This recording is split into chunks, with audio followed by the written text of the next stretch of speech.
Take me through some of the guys that you have seen. Who that you've covered the Buckeyes playing is somebody you think is going to be a pretty good NFL player? Yeah, it starts with Greg Newsome. Obviously, if we came into last season, you probably thought Shaun Wade was going to be the best defensive back in the Big Ten. And I know he won the award for that, but let's be honest here. We all watched the games and we watched the film. That's obviously not the case. Greg Newsome out of Northwestern probably takes that cake as the best defensive back. So it starts with him. He's going to be a first rounder. Northwestern actually might have a better first round draft than Ohio State will as well. But then also you go with a guy like Shaka Toney out of Penn State. He had a pretty quality season. Obviously, he wasn't able to be a factor against Ohio State when Penn State played Ohio State, but I think a lot of teams are pretty high on him. He might be a top 32, a first or second round draft pick. So it starts with those two guys when you talk about guys in the Big Ten other than Ohio State who might have a pretty solid first day of the draft. What about Oweh, rather? That's a guy that he runs like a 4.35, 4.37, something like that. That's an edge rusher. What did you see from him? Same thing that Shaka, really. I mean, great off the ball, obviously. There's no Chase Young, right, in this year's draft class as far as defensive ends, but there are some quality edge rushers, and Jayson Oweh is obviously one of those guys. They didn't do much. Penn State's defensive ends didn't do much against Ohio State.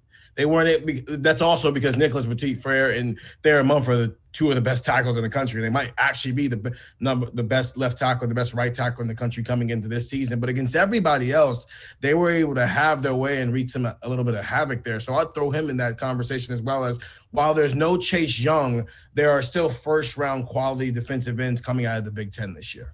Yeah, does Paye fall into that? Kwity Paye from Michigan, is that a guy that's also in that, or what did you see with him? A lot of mock drafts have him in the top 10. And I will see. I mean, there's going to be a lot of quarterbacks that are going to get taken, a lot of wide receivers, so we'll obviously see. But I've seen some mock drafts where he's going as high as 10, maybe as high as even 6 or 7, depending on some teams trading up and trading down and whatnot. And so Michigan's got one of those guys as well. Another Big Ten guy, Rashod Bateman, who's kind of in that same conversation where he's not the top end at his position, but that position group is just so deep in this draft that he might sneak in as a first-round draft pick as well, maybe in the late 20s or maybe at 30 or 31 to one of those, Super Bowl contending teams. So, Kwity Paye out of Michigan, the defensive end, and then Rashod Bateman, the wide receiver out of Minnesota. Those are two guys who are playing at positions where even if they're not the best at their positions, they might just sneak into the first round. Who are some of the wide receivers that you really liked in the Big Ten that you saw? You mentioned Bateman. Rondell Moore, that's another one.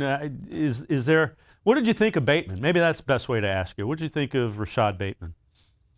I think he made Minnesota look better than they were in 2019, as we found out during the 2020 season where they just kind of fell apart there. But I don't know if he's a number one receiver, which is why he's probably not a top 15 pick, but he is a quality wide receiver. And if you've already got one option out there and you're a Super Bowl contending team and maybe that's just a piece you're missing, that's where he calls into play. I think Rondell Moore is more of a slot guy.